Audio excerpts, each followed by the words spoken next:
What's up? So y'all get up in this thing, man. I'ma roll up real quick. And I've already shared the clip, but we're gonna get into we're gonna do Strange Disappearances Part 1 and 2. And then maybe a reaction video. But for now, we're gonna go and get into it.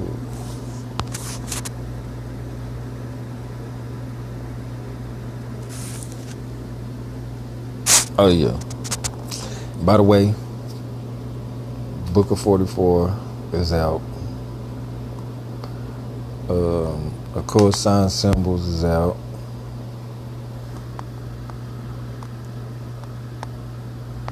For the people who was looking for information on music, the music books is out, and I'm gonna put out soon a book, the Billboard, the Road to Billboard book. So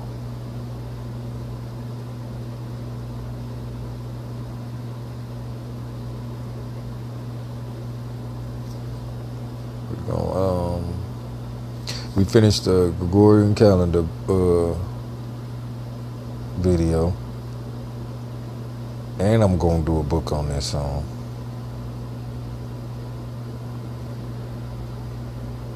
So y'all can be looking out for that.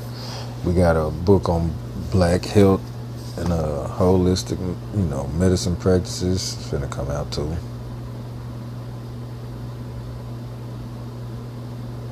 Not no secret information or nothing. This information is out on the internet, so anybody can access it.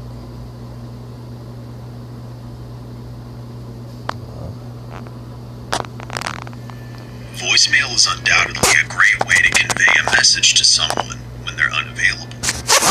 Whether this be to deliver some important and worthy news, or just to catch up and say hello.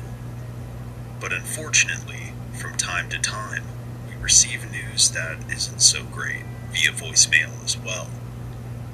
In today's episode, a woman by the name of Mildred Young received a disturbing voicemail that shook her to her core. It wasn't a prankster, or a scammer, or a misdial. The person on the other end was her daughter, and after Mildred heard her bizarre and terrifying message, she would never be seen again. But there are many details to this story, so join us as we attempt to put the pieces together. This is Mysteriously Missing, and this is the disappearance of Diane Agin.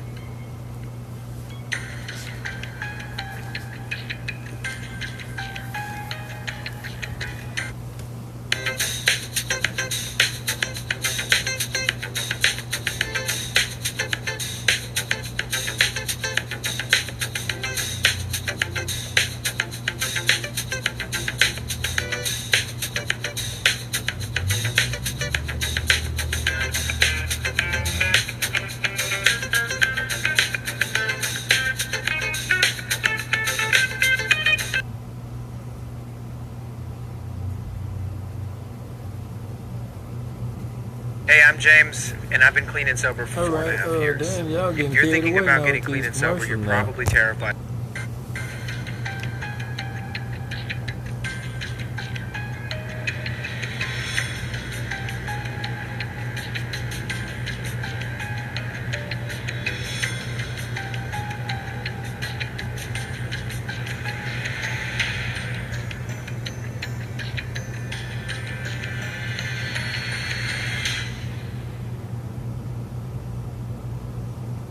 Wednesday, April 15th of 1998, 59-year-old Mildred Young heard a woman's voice crying out for help on her answering machine. The woman's voice was clearly tense and alarmed by what was going on around her. This was followed by a scuffling sound, which could be made clear that someone on the other end was attempting to pull the phone away from the woman speaking. The woman on the other end could be heard screaming, "Give me that," before the call came to a quick and abrupt end. While most people wouldn't think twice about such a call, thinking it was a malicious prank or a misdial of some sort, or at the very least a strange misunderstanding, Mildred knew better. After all, her daughter was diagnosed with several mental illnesses, and after a number of troubling personal relationships, she was not doing well. She had already been missing for several days, and the woman's voice on the other end of the phone was unmistakably her. Diane Louise Young was born on February 21st of 1958 to her parents James and Mildred Young. While Diane grew up in New York, she would end up relocating to Florida along with the rest of her family, specifically in the area surrounding Tampa, where she began to plant her roots. In the late 1970s, Diane would marry Frederick Agate, taking on his surname. For a time, she seemed to live a pretty idyllic life, becoming a stay-at-home wife, taking care of the couple's 3 children, and not only being a loving mother to the children, but making it a point and pride to provide them with a clean and orderly home. Unfortunately, in the late 1980s, after a brief period of bizarre behavior, Diane would be diagnosed with manic depressive disorder, which today is known as bipolar disorder. She would begin to treat this mental illness with medication, but over time her condition would grow worse and her mental health would begin to suffer as a result. In 1988, Diane was alleged to have committed child abuse by the state, and her children were unfortunately removed from her custody. Then, in 1991, after a period of turbulent behavior, Diane and her longtime husband, Frederick, would divorce. He would retain custody of their children, and this would become the nail in the coffin, so to speak, for Diane's mental health.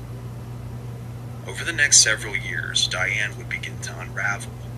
She not only began to frequent local jails, but mental health facilities as well. Her brother-in-law, Al Finkelstein, would later recount to reporters in the Tampa area that she was constantly talking to herself, and you can tell right away that she's mentally ill. During this time, Diane would begin to develop a drinking problem and would also begin to dabble in drug abuse, both of which would exacerbate her already existing mental health issues. She would be involuntarily committed to mental health facilities at least 32 times under the Baker Act, which allowed a judge, police officer, or doctor to decide whether or not someone was mentally ill enough to pose a danger to themselves or others. Her last known involuntary committal came in 1998, which resulted in her being released to the care of her loved ones later that spring.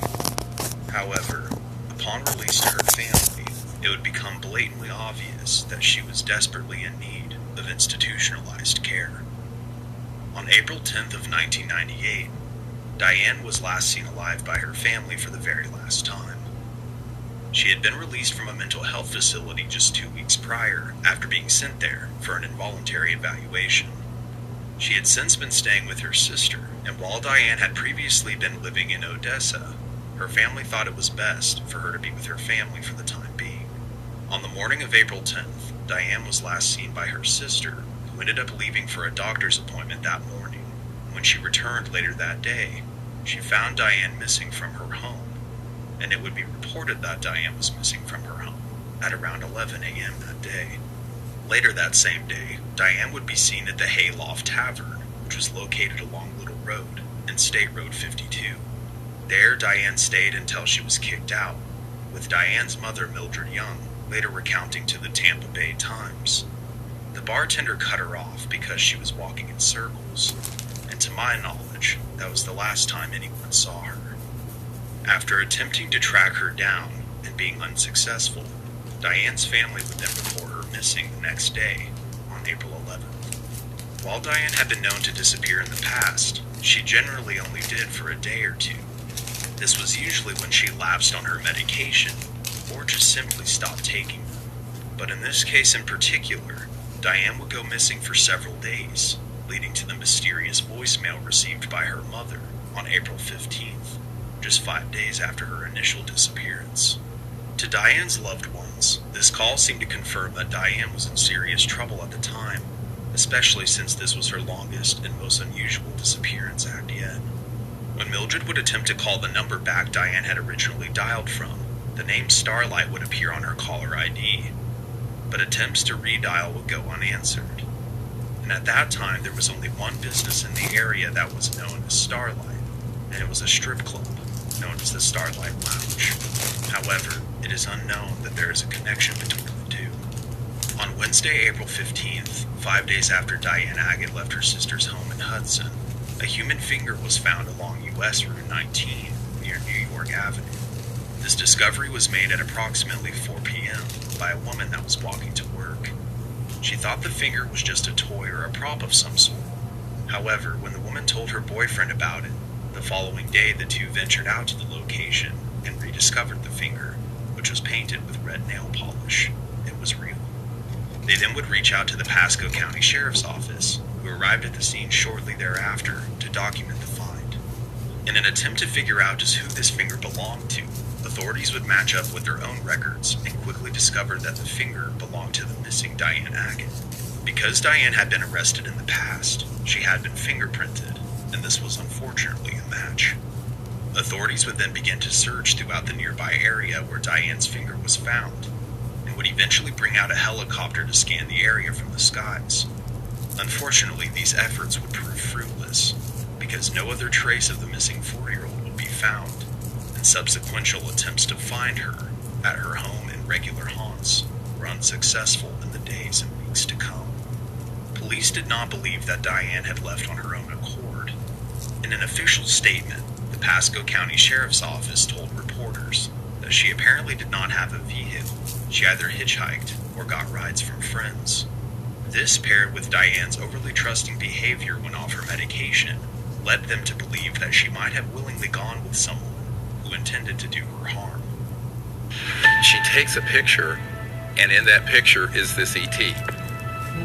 He puts the camera over in that direction, and everyone looking in that direction at that moment saw it.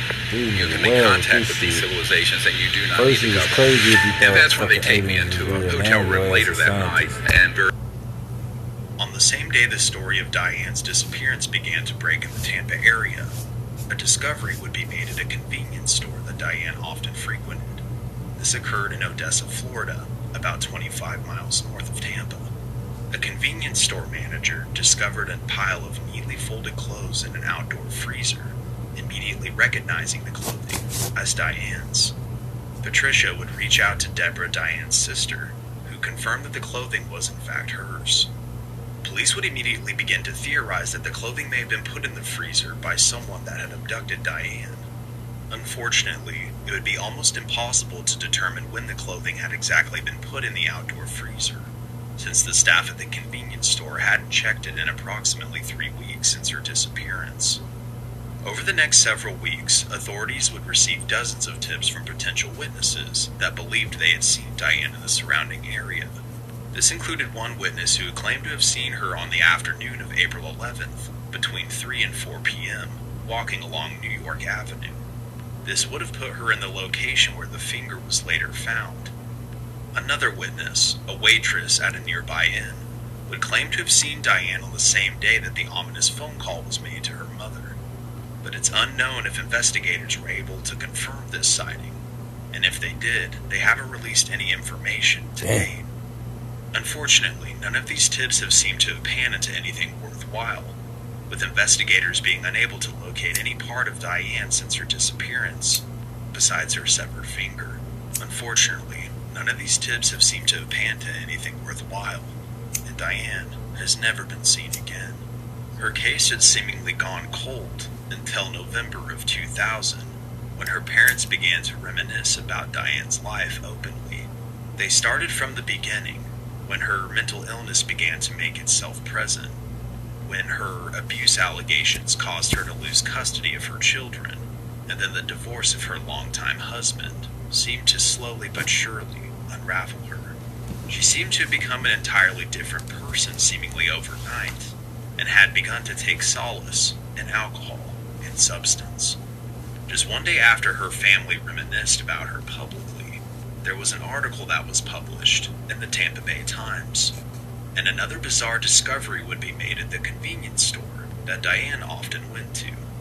That Saturday, Terry Wilson, the girlfriend of Diane's brother, walked into a Circle K convenience store along Highway 19, just north of Hudson near Valley Villas, a neighborhood that Diane was often in. There, inside the convenience store, on top of the lottery ticket counter, Terry would find a bag of random knickknacks which had the name Diane written on them in black marker. Believing that this might have been something to do with her boyfriend's missing sister, Terry took this bag back to Diane's family and then informed the police about her discovery. This clear plastic bag contained items that Diane would have been using at the time of her disappearance: Taboo perfume, black eyeliner, bright pink lipstick, as well as a generic brand of toothpaste.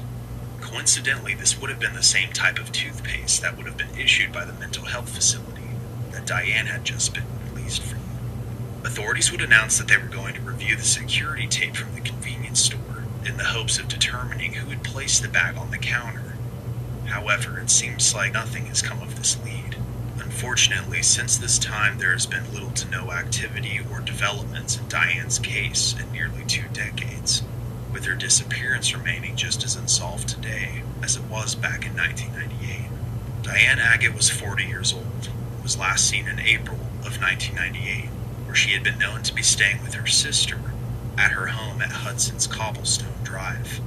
She had a sad history of mental illness and substance abuse, and was also known to be incredibly trusting when not on her medication. For that reason, it is believed that she may have willingly been in the company of people that intended to do her harm. While rumors have persisted about sightings of Diane in the Tampa area from time to time, there has been no confirmed sighting of her since the second week of April in 1998. If she is still alive today, she would be approximately 63 years old, and likely still suffering from bipolar disorder. She stood around 5 feet 4 inches tall at the time of her disappearance, and weighed approximately 130 pounds. She had dark strawberry blonde hair, which likely would have grayed with age. There is still a $3,000 reward that exists for information leading to her current whereabouts, and anyone with information is encouraged to call Crime Stoppers of Tampa Bay at 1-800-873-TIPS. This story is a perplexing and sad one, and I pray that her family discovers what happened to her, so that Diane Agate will no longer be mysteriously missing.